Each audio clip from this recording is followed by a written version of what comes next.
Hello viewers, আমি Soma. Cooking with Soma চ্যানেলে আপনাদের স্বাগত। আজ আমি আপনাদেরকে পাকা আমের মালপোয়া করে দেখাচ্ছি। আসুন করি। 200 গ্রাম সাইজের একটা বড় আম নিয়েছি, সেটাকে ভালো করে জল দিয়ে ধুয়ে নিয়েছি এবং সেটাকে পিস করে করে কেটেছি। এবার একটা চামচের সাহায্যে আমের থেকে শাঁসটা বার করে নিচ্ছি।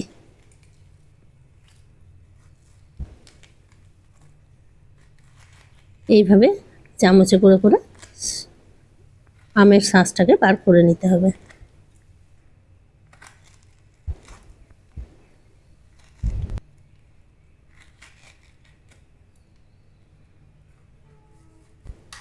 এবার যে আটিটা আছে, এই আটিটা সাইডটাকে এইভাবে বার করে নিলাম, ছাড়িয়ে নিলাম। এবার এর থেকেও চামচে করে শাঁসটা বার করে নিচ্ছি।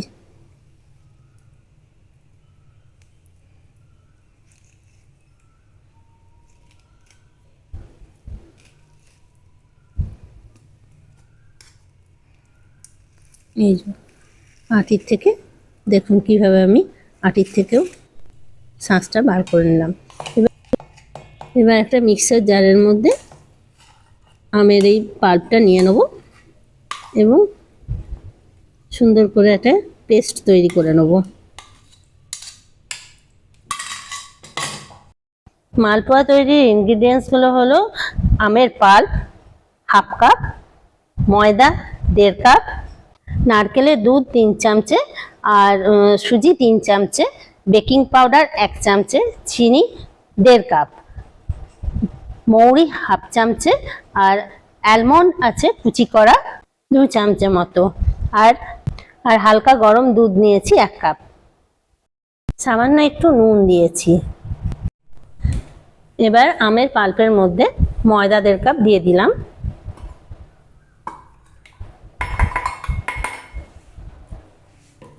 সুজি দিলাম,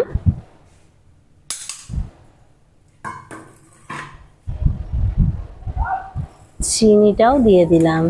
চিনি এখানে কম রাখা ছিল, ওই 1.5 কাপ করার জন্য আরো কিছুটা লাগবে, সেটা দিলাম।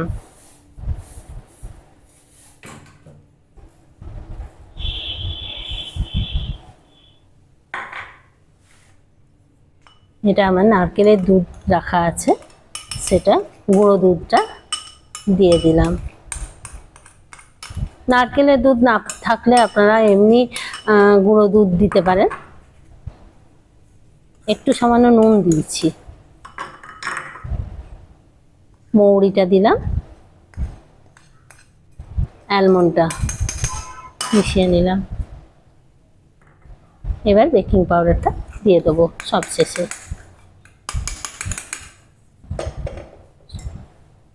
মিশ্রণটা সব ভালো করে নেড়ে নেব।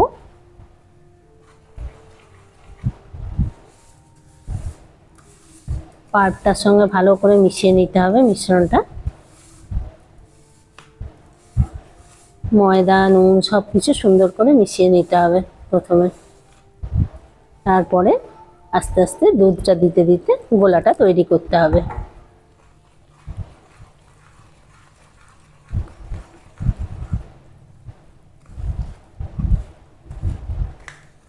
গোলাতে যেন ডালা না থাকে, শক্ত শক্ত ডালা যেন না হয়, এই জন্য আস্তে আস্তে দুধ দিয়ে দিয়ে নেড়ে নেড়ে মিশ্রণটাকে ঠিক তৈরি করে নিতে হবে। দেখুন আমি মিশ্রণটা কিভাবে তৈরি করলাম, এই রকম হবে।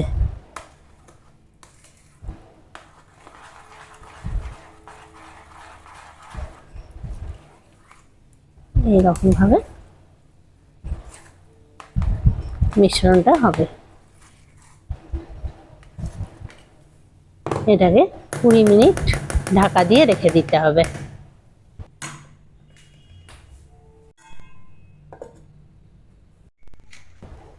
এবার একটা কড়াইয়ে সাদা তেল বেশ কিছুটা নিতে হবে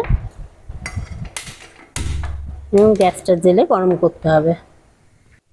তেলটা গরম করা হলে ওই গোলা থেকে হাতায় করে কিছুটা অংশ ঢালতে হবে। দেখুন কিভাবে আমি মালপোয়াগুলো করছি।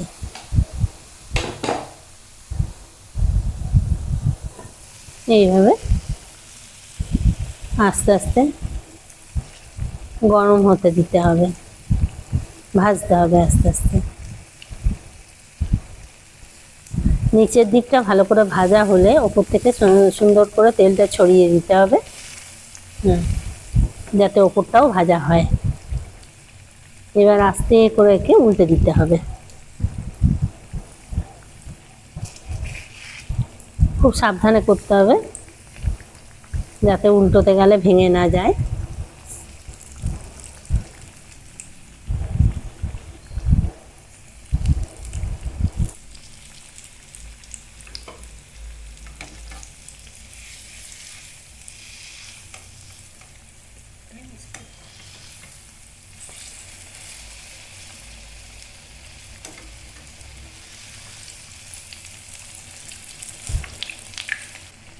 এইভাবে সুন্দর করে উল্টে নিতে হবে, নিয়ে উল্টো দিকটা যখন ভাজা হয়ে যাবে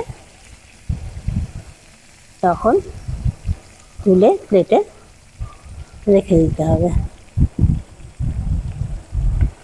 এইভাবে বাকি মিশ্রণটাও ভেজে নিতে হবে। দেখুন মালপোয়ার রংটাও কত সুন্দর হয়েছে।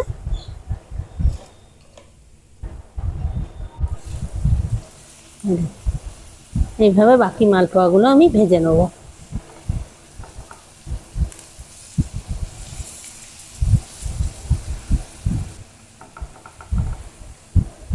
এইভাবে সব মালপোয়াগুলো ভেজে তুলে নিতে হবে। আমের মালপোয়া তৈরি হয়ে গেল। ব্যাটার যদি বেশি বেড়ে যায় আপনি ফ্রিজেও রেখে দিতে পারেন, পরে পরে করে খাবেন। এইভাবে আমের মালপোয়া তৈরি করলাম।